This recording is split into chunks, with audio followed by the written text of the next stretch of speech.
Yeah. Okay, so the big question, what are your thoughts on the latest Kamehameha Schools Admissions Preference Challenge? Maybe Edward Blum, Students for Fair Admissions, all that stuff.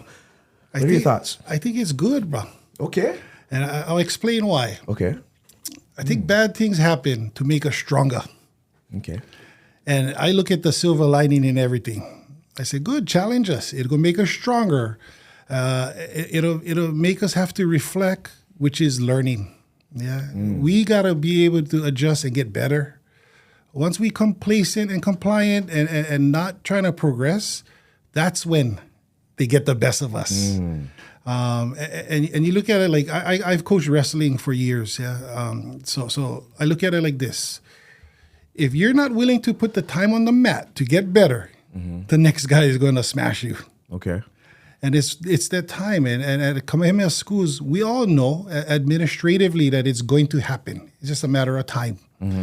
So I think it's a good thing in the sense that if we use this as an opportunity to reflect on our policies, procedures, look at the will, the trust, look at everything from a view that makes us stronger, then that's greater. That's for the greater good.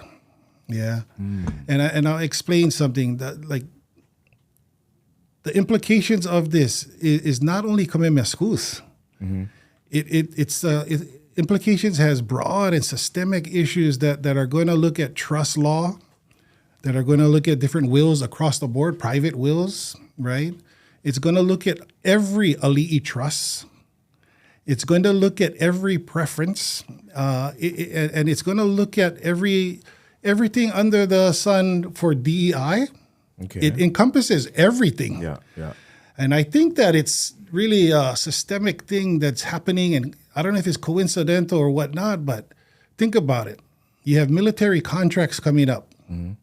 You have the fires in Aloha ʻāina, which is a big struggle in itself.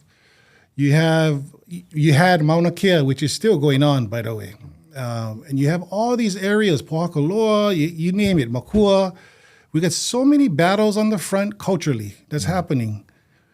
Where do you think strategically is the best target? You go after the biggest endowment that supports all of it, right?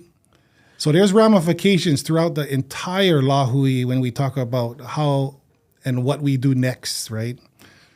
But I'm hopeful, man. I'm so hopeful. I'm excited to a certain extent. And I'll tell you why I'm excited and I embrace this challenge. Okay.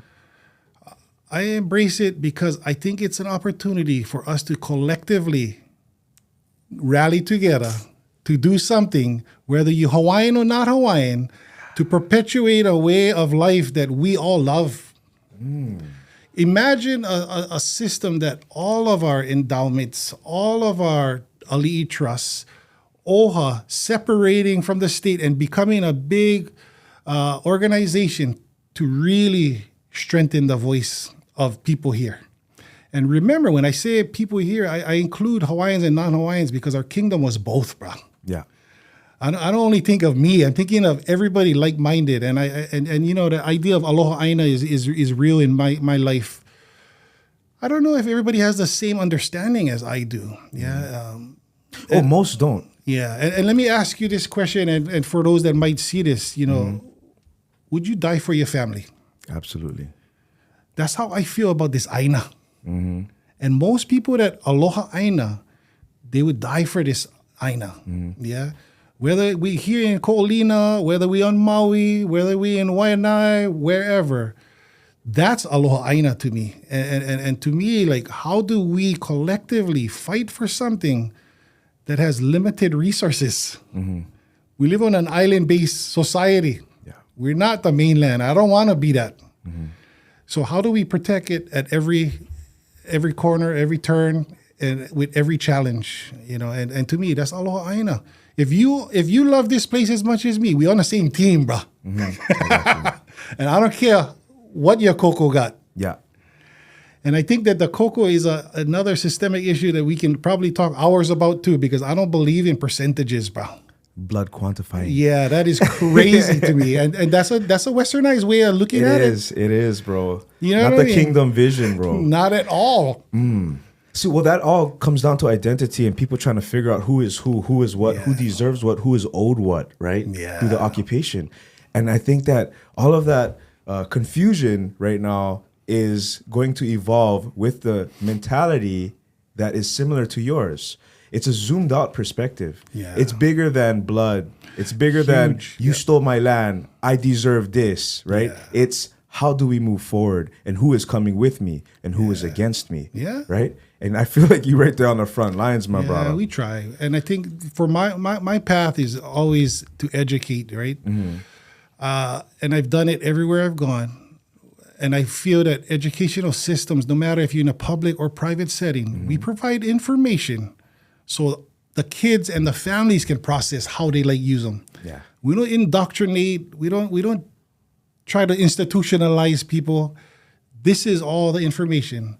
Now, what are you going to do with them? You know what I mean? When you got all the facts, you got the research, you got the data, because that's an intimate conversation for every student and ohana to embrace and figure out what they like to do. And I'm good either way, as long as you make informed, logical decisions. Yeah, and for me, it's you know, I think that's where all education systems should be, is being the server of information, not the director of telling you how you got to think. Yeah, because it's the same thing that they did to us, right? They institutionalize us.